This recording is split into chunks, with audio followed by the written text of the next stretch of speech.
বর্ণে বর্ণে, জাতিতে জাতিতে, গোত্রে গোত্রে, রাষ্ট্রে রাষ্ট্রে বিভাজনের দেওয়াল, বিভক্তির দেওয়াল সৃষ্টি করেছে ইবলিস। এমনি এমনি হয় নাই। আজকে সারা পৃথিবীতে আজকে নরককুণ্ডে পরিণত হয়েছে। 20,000 অ্যাটম বোম তৈরি করেছে, মানুষ মানুষকে হত্যা করছে। এই মানুষ মন্দিরে যাচ্ছে ভগবানকে পাওয়ার জন্য, গির্জায় যাচ্ছে ঈশ্বরকে পাওয়ার জন্য, প্যাগোডায় যাচ্ছে নির্বাণ হাসিল করার জন্য, সিনাগোগে যাচ্ছে এলিকে পাওয়ার জন্য, মসজিদে যাচ্ছে আল্লাহকে পাওয়ার জন্য।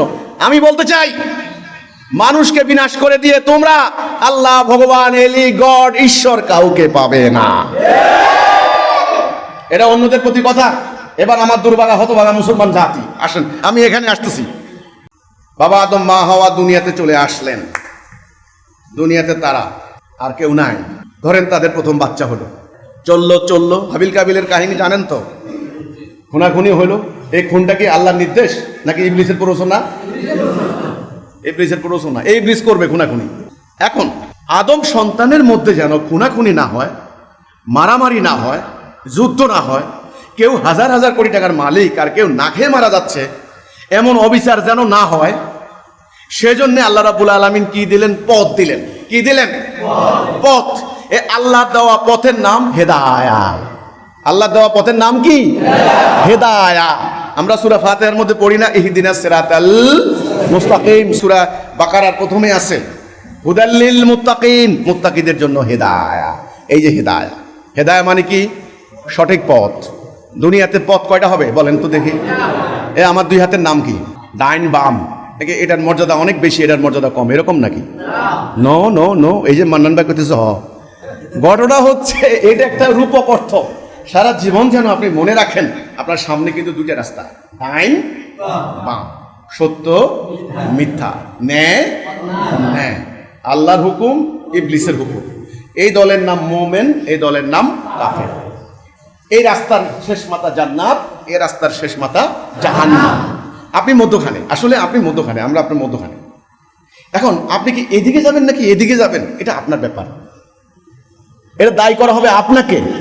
কেউ কারোর জন্য হাসরের দিন আপনি কাউকে দায়ী করে বাঁচতে পারবেন না। কারণ আপনাকে ব্রেন দেওয়া হয়েছে, আপনাকে দৃষ্টি দেওয়া হয়েছে, আপনাকে হৃদয় দেওয়া হয়েছে। আপনি বাছাই করবেন, যাচাই করবেন, দেখবেন, শুনবেন, তারপরে দেখে শুনে সিদ্ধান্ত নিয়ে এবার রওনা দিবেন। হাতও আপনার, পাও আপনার, পরিণতি আপনি ভোগ করবেন। কথা বুঝতে পারলাম? মাটি আল্লাহর, কিন্তু এই যে এখন কথা বললে আপনার ভিতরে খটকা লাগতে পারে। আল্লাহর ফেরেশতাদের মধ্যে একটা ফেরেশতা আমি বলবো মাটি। মাটিকে আল্লাহ নির্দেশ দিয়েছেন, ওই যে গোড়ায় নির্দেশ দিয়েছেন আদমকে সেজদা করবা, আদমকে সার্ভিস দিয়ে যাচ্ছে। মাটিকে নির্দেশ দেওয়া হয়েছে, মাটি তোর বৈশিষ্ট্য হচ্ছে তুই খালি ফসল দিলে তুই উদ্গীরণ করবি, বৃষ্টিকে বলা হয়েছে বৃষ্টি বর্ষণ করবি, বাতাস প্রবাহিত হবি, কোনো অসুবিধা নাই। এইবার আপনাকে বলা হয়েছে তেঁতুলের বীজ, কমলার বীজ, কোন বীজ লাগাবেন আপ টু ইউ, ফল খাইতে হবে আপনাকে। কথাটা বুঝতে পারলাম?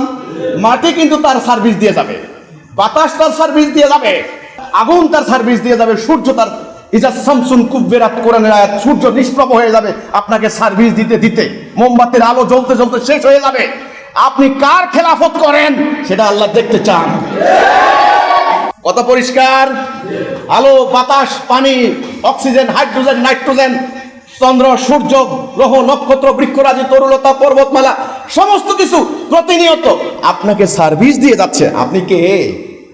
হু আর ইউ? কে আপনি? আল্লাহ তাআলার এই অসীম নিয়ামত ভোগ করে পশুর মতো জীবন যাপন করে যাচ্ছেন।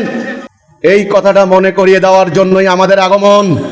আমাদের বিরুদ্ধে ষড়যন্ত্র করে লাভ নাই, মিথ্যা কথা বলে লাভ নাই। আমরা আল্লাহর হাতের মুঠে আছি, কোনো লাভ হবে না। মানব জাতি যেই মহা সত্য ভুলে গিয়েছে, ইবলিস মানব জাতিকে যেই সত্য ভুলিয়ে দিয়েছে, যেই কারণে আজ মানব জাতির ধ্বংসের দ্বার প্রান্তে চলে এসেছে, ধ্বংসের হাত থেকে বাঁচানোর জন্যই আমাদের আবির্ভাব। কথা পরিষ্কার? তোমাদের আমল কোনো লাভ হবে না, তোমরা ঈমানের খাতা থেকে আউট। এটা ইসলাম নয়। আল্লাহ রাসূলের প্রকৃত ইসলাম হারিয়ে গিয়েছে বহু আগে।